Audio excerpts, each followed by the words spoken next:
जिला मोतिहारी हो।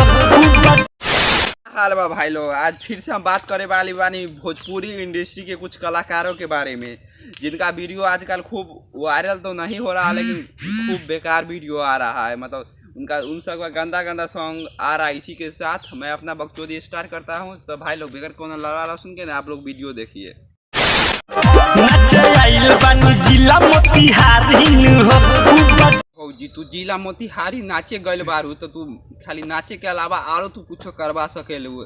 गछिया में जाकर बसवरिया में तू आरो कुछ कर सकेलू। जिला मोतिहारी में ज्यादा जंगल झाड़ रहेला सुनली रह।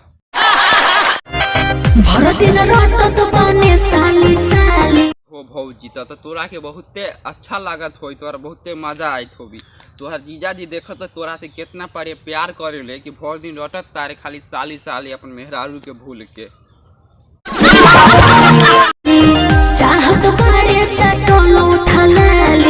तारे तोहर होठला दिए भौजी तो तनका तू जाके चाट लो, क्या के सुनली रे चटई होठलारी चाटे में बहुते मजा आवत ह।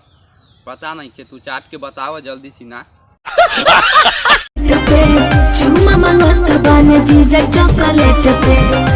भौजी तोहर जीजा चुम्मा मांगत बारे चॉकलेट के तो तू किस्मी टॉफी खिया द, कहिए कि एहो चॉकलेटे के चुम्मा बा।